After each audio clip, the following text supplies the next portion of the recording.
કરવું પડતું કાર્ય આટલું Li × di। પણ આપણે તો પ્રવાહ કેટલો લાવવો છે I।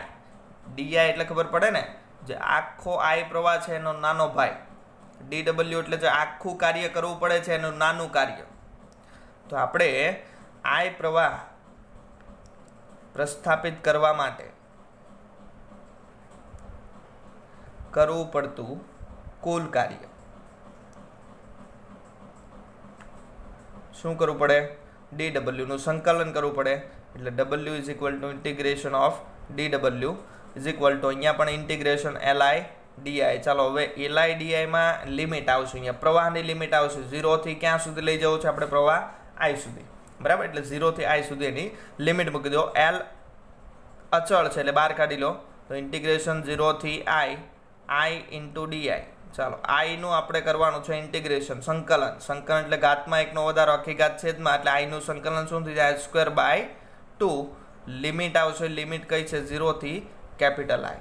ચાલો I ની જગ્યાએ પહેલા I મૂકો ને I ની જગ્યાએ 0 મૂકો, એટલે Li²/2।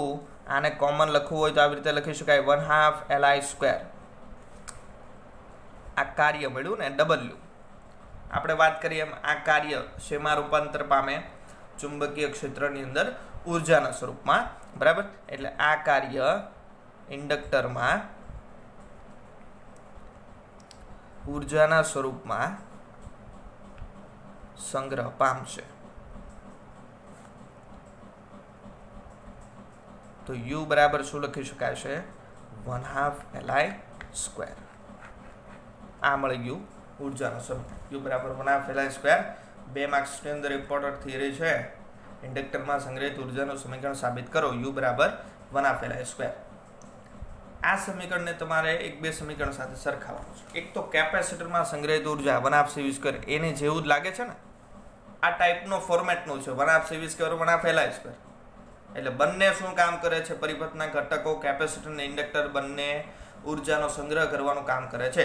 એક વિદ્યુતની અંદર ઉપયોગમાં લેવાય, બીજું ચુંબકની અંદર ઉપયોગમાં લેવાય, બરાબર। હવે આ જે 1/2 Li² છે એને તમારે સરખાવવાનું છે 1/2 mv² સાથે। 1/2 mv², 1/2 mv² કોનું સમીકરણ છે? ગતિ ઉર્જાનું સમીકરણ છે, યાદ કરો।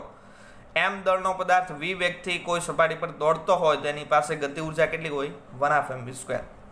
તો આજે 1/2 mv² છે એને આની સાથે સરખાવો તો m દળ છે એની જગ્યાએ શું આવે? અહીંયા ઇન્ડક્ટન્સ L આવે, અને v વેગ છે એની જગ્યાએ શું આવે? વિદ્યુત પ્રવાહ I આવે।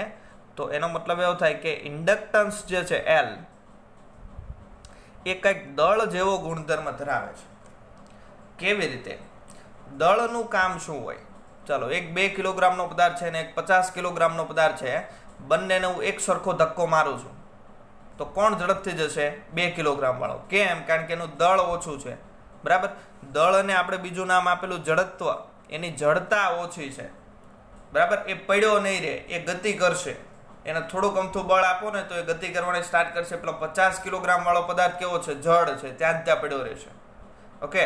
તો ઇન્ડક્ટરનું કામ પણ એની જેવું જ છે, જડતા જેવું કામ છે। કેવી રીતે? કે સર્કિટની અંદર તમે ઇન્ડક્ટર જોડો ને સર્કિટમાં પ્રવાહ વધારો ને તો ઇન્ડક્ટર શું કરે? જડ જેવો થઈ જાય, પ્રવાહ ઘટાડવાની ટ્રાય કરે। એ જે વિદ્યુત પ્રવાહની ગતિ છે એને અવરોધ છે। અહીંયા જેવી રીતે દળ છે, દળ એ ગતિને અવરોધતું હતું, જેટલું દળ વધારે એટલી ધીમી ગતિ થતી હતી, બરાબર। અને એવી જ રીતે ઇન્ડક્ટર પણ એવું જ કરશે, જેટલો પ્રવાહ વધતો હોય ને એમ એ ઘટાડવાની ટ્રાય કરે, અને જેટલો પ્રવાહ ઘટતો હશે ને એને વધારવાની ટ્રાય કરશે। એટલે ઇન્ડક્ટર જે છે એ પણ એક પ્રકારનું જડત્વનો ગુણધર્મ ધરાવે। જેવી રીતે આપણે મિકેનિક્સની અંદર દળની વાત કરી એવી જ રીતે અહીંયા મેગ્નેટિઝમમાં ઇન્ડક્ટરની વાત આવી, બરાબર। એટલે ઇન્ડક્ટરને બીજું નામ આપ્યું છે વિદ્યુત જડત્વ। શબ્દ યાદ રાખવાનો છે, વિદ્યુત જડત્વ। કેમ કીધું? કારણ કે એક તો જડતાનો ગુણધર્મ ધરાવે છે, વિરોધ કરે ગમે ત્યાં, અને પાછો ક્યાં? વિદ્યુતની અંદર।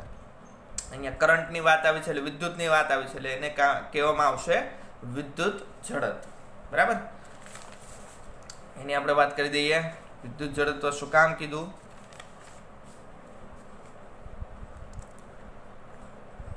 કે U બરાબર 1/2 Li² ને K બરાબર 1/2 mv² સાથે સરખાવતા યંત્રશાસ્ત્રમાં એટલે કે મિકેનિક્સની અંદર જે ભાગ દળ ભજવે છે, એટલે જ્યાં જ્યાં દળ આવ્યું હતું તે ભાગ અહીં કોણ ભજવે છે? ઇન્ડક્ટર છે. કેમ? કારણ કે ઇન્ડક્ટર બેક ઈએમએફ ઉત્પન્ન કરે.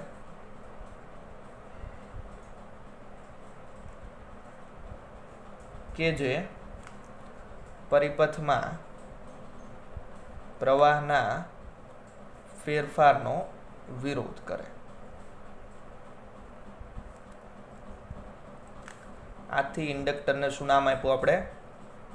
ઇન્ડક્ટરને વિદ્યુત જડત્વ પણ કહેવાય. ઓકે, અહીંયા આપણી વાત પૂરી થાય છે ઇન્ડક્ટરની. અહીંયા સુધી એકદમ ક્લિયર રહેવું જોઈએ. બે મોટા ટોપિક ભણ્યા. સેલ્ફ ઇન્ડક્ટન્સ, મ્યુચ્યુઅલ ઇન્ડક્ટન્સ, બંને કેવી રીતે કામ થાય, સોલેનોઇડ માટે બંનેના ઇક્વેશન શું, ઇન્ડક્ટર કોને કહેવાય, ઇન્ડક્ટરમાં સંગ્રહિત ઉર્જા. ત્યાર પછી ચેપ્ટરનો છેલ્લો ટોપિક અને ઇમ્પોર્ટન્ટ ટોપિક છે, મોટા સવાલ તરીકે આવી શકે, વિદ્યુત જનરેટર રચના, આકૃતિ, સિદ્ધાંત, કાર્યપદ્ધતિ સમજાવો. બરાબર, વિદ્યુત જનરેટર. ચાલો થોડીક આપણે ડિટેલ મેળવી લઈએ. વિદ્યુત જનરેટર શું છે, કેવી રીતે કામ થાય છે. તો જનરેટર તમે જોયું છે. જનરેટરનું કામ શું? પહેલી વાત, જનરેટરનું કામ વિદ્યુત ઉર્જા ઉત્પન્ન કરવા. એ કેવી રીતે ઉત્પન્ન કરે? યાંત્રિક ઉર્જાની મદદથી વિદ્યુત ઉર્જા ઉત્પન્ન કરે. હવે એનો સિદ્ધાંત, રચના, કાર્યપદ્ધતિ બધું જોઈએ. એ પહેલા સમજી લો. ફ્લક્સ φb સમીકરણ હતું ba cos θ. ફ્લક્સ 3 રીતે ચેન્જ થાય. b બદલો, a બદલો, cos θ બદલો.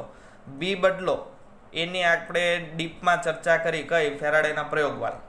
કે ગૂંચળું છે, ગેલ્વેનોમીટર છે, અહીંયા ચુંબક છે, NS છે. તમે અહીંયા ચુંબકને નજીક દૂર લઈ જાવ એટલે ગૂંચળા સાથે સંકળાયેલું ચુંબકીય ક્ષેત્ર બદલાય. ક્ષેત્ર બદલાય એટલે આની અંદર પ્રવાહ પ્રેરિત થાય એટલે ફ્લક્સ બદલાય. એટલે આ જે કિસ્સા હતા એની અંદર આપણે શું કરતા હતા? ફ્લક્સ બદલતા હતા, પણ કેવી રીતે? બી બદલીને. આની અંદર જુઓ, એ અચળ હતું, cos θ અચળ હતું. આમાં ગૂંચળાનું કે ક્ષેત્રફળ આપણે બદલવા ગયા નથી, થીટા ક્યાંય બદલો નથી, માત્ર કોણ બદલતા હતા? બી. એટલે બી બદલીને આપણે φ બદલતા હતા. ત્યાર પછી પેલું સળિયાવાળી થિયરી આવી કે યુ આકારનો વાગતા અને સળિયાને આપણે બી વ્યક્તિ ગતિ કરાવી અંદર બહાર. તો આ જે લંબચોરસ બનતું હતું એ લંબચોરસનું ક્ષેત્રફળ બદલાતું હતું. એ ચેન્જ થાય તો ફ્લક્સ બદલાય. આ કિસ્સાની અંદર બી અચળ હતું, ક્રોસ પ્રકારનું, બદલતા નહોતા, થીટા બદલતા નહોતા. એટલે આ જે સ્થિતિ છે એની અંદર શું ફેરફાર કરતા હતા? એ ફેરફાર કરતા, એટલે ફ્લક્સ બદલાતું હતું. હવે જે સ્થિતિ લેવાની છે એની અંદર આપણે થીટા ચેન્જ કરવાનો છે. બી અચળ રાખવાનું છે, એ પણ અચળ રાખવાનું છે, થીટા ચેન્જ કરવાનો છે. એટલે ચુંબકીય ક્ષેત્ર અચળ, ગૂંચળાનું ક્ષેત્રફળ અચળ, પણ થીટા એટલે બી અને એ વચ્ચેનો ખૂણો બદલવાનો છે. અને એવી રીતે ફ્લક્સ બદલવાનું છે. અને ફ્લક્સ બદલાય એટલે આપણને ખબર છે પ્રેરિત EMF ઉત્પન્ન થાય. બરાબર, તો મારે થીટા બદલવો હોય તો હું શું કરું? કંઈ લેવાનું નથી, એક ગૂંચળું લઈ લઉં. માની લો કે આ લંબચોરસ ગૂંચળું છે. બરાબર, એક ક્ષેત્રફળ વાળું ગૂંચળું છે. એને ચુંબકીય ક્ષેત્રમાં હું મૂકું, એને ભ્રમણ કરાવવું, ફેરવું, ગોળ ગોળ ગોળ ગોળ ફેરવું. તો ગોળ ફેરવું એટલે શું થાય? થીટા બી અને એ વચ્ચેનો બદલાય. જો એ બદલવાનું નથી, જે લંબચોરસ લીધું એટલું ને એટલું જ રાખવાનું છે, એમાં કોઈ ફેરફાર કરવાનો નથી. ચુંબકીય ક્ષેત્ર અચળ રાખવાનું છે. માત્ર શું કરવાનું છે? ગૂંચળાને ભ્રમણ કરાવવાનું છે. ભ્રમણ કરાવો એટલે ફ્લક્સ બદલાય, ફ્લક્સ બદલાય એટલે પ્રેરિત EMF ઉત્પન્ન થાય. એટલે આ આપણો સિદ્ધાંત છે, વિદ્યુત જનરેટરનો સિદ્ધાંત, એસી જનરેટરનો સિદ્ધાંત. શું સિદ્ધાંત છે? કે જ્યારે નિયમિત ચુંબકીય ક્ષેત્રમાં નિશ્ચિત ક્ષેત્રફળ ધરાવતું કોઈ વાહક તારનું ગૂંચળું એને ભ્રમણ કરાવવામાં આવે ત્યારે ગૂંચળા સાથે સંકળાયેલું ચુંબકીય ફ્લક્સ બદલાય અને પરિણામે ગૂંચળાના બે છેડા વચ્ચે, અહીંયા બે છેડા કાઢી લઈએ તો બે છેડા વચ્ચે પ્રેરિત EMF ઉત્પન્ન થાય છે. અને આ સિદ્ધાંત કોનો? વિદ્યુત જનરેટર અથવા તો એસી જનરેટરનો. બરાબર છે? ફરી વખત બોલું છું, નિયમિત ચુંબકીય ક્ષેત્રમાં નિશ્ચિત ક્ષેત્રફળ ધરાવતા વાહકતાના ગૂંચળાને ભ્રમણ કરાવવામાં આવે ત્યારે ગૂંચળા સાથે સંકળાયેલું ચુંબકીય ફ્લક્સ બદલાય, પરિણામે ગૂંચળાના બે છેડા વચ્ચે પ્રેરિત EMF ઉત્પન્ન થાય છે. આ એનો સિદ્ધાંત. એસી જનરેટરથી આપણે શુભ શરૂઆત કરીએ. એસી જનરેટર છેલ્લો ટોપિક, અગત્યનો મોટો એવો ટોપિક છે એસી જનરેટર. તો સૌથી પહેલા આપણે એના સિદ્ધાંતની વાત કરી દઈએ. સિદ્ધાંત શું કીધો કે જ્યારે નિયમિત ચુંબકીય ક્ષેત્રમાં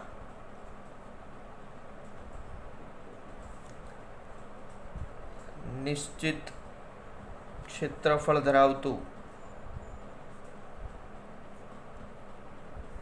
વાહકતાનું ગૂંચળું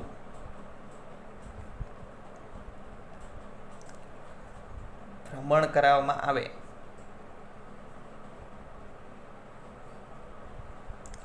ત્યારે ગૂંચળા સાથે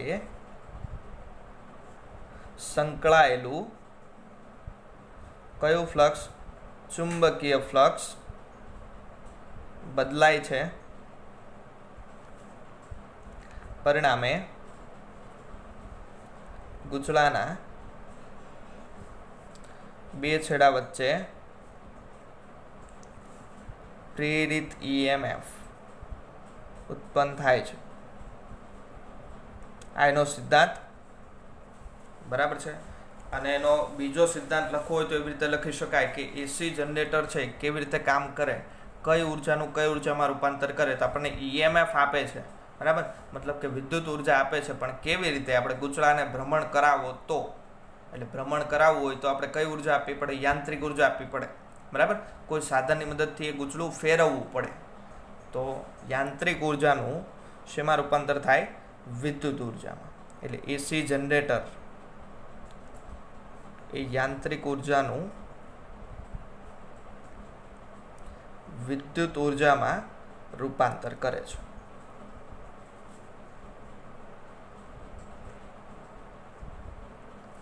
તો આ એની વાત થઈ ગઈ સિદ્ધાંત. ચાલો હવે રચના જોઈએ.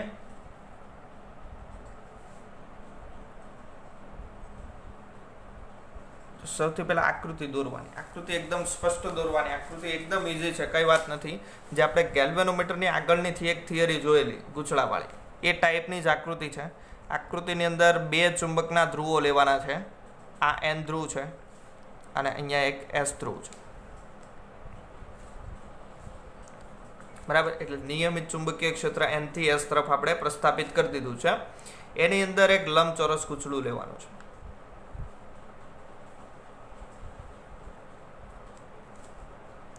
ગૂંચળાના બે છેડા ખુલ્લા રાખવાના છે કે જેથી આપણને પ્રેરિત EMF મળી જાય, બરાબર. ચલો, આ એક છેડો છે એની સાથે આપણે કાર્બન બ્રશ જોડવાનું છે અને રિંગ જોડવાની છે. એટલે આ પ્રકારની કંઈક કન્ડિશન બની જશે, બરાબર. અને અહીંયા બીજો છેડો છે એની સાથે પણ એક કાર્બન બ્રશ અને રિંગ જોડવાની છે.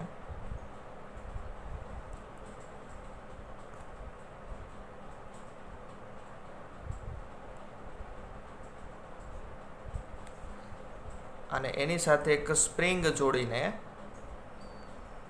અહીંયા આપણને બે છેડા વચ્ચે પ્રેરિત EMF એટલે કે એસી વોલ્ટેજ મળશે, બરાબર.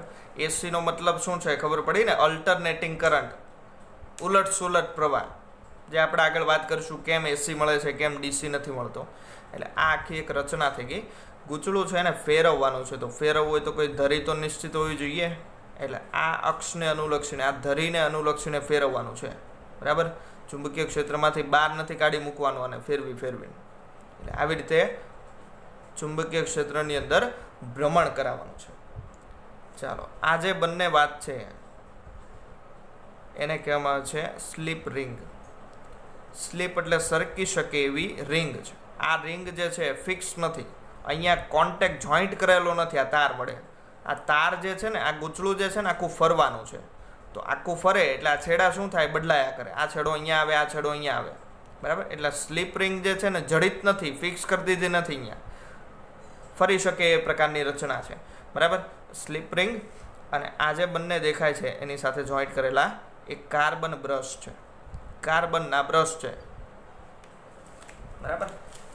અને સ્પ્રિંગ વડે જોડ્યું છે આપણે, અહીંયા એસી વોલ્ટેજ મળશે. ચાલો, આ પ્રકારની રચના થઈ ગયા. આ એની ધરી છે અને આ આપણું ગૂંચળું છે. આ એની આકૃતિ ખબર પડી. ચાલો, રચના છે, આકૃતિનું વર્ણન કરવાનું છે, બીજું કંઈ કરવાનું નથી. આકૃતિમાં શું શું દેખાય છે? એક તો 2 ચુંબકના ધ્રુવો છે, નિયમિત ચુંબકીય ક્ષેત્ર એપ્લાય કરવા માટે, બરાબર. 2 ચુંબકના ધ્રુવોની વચ્ચે એક લંબચોરસ ગૂંચળું મૂક્યું છે. લંબચોરસની જગ્યાએ તમે કોઈ પણ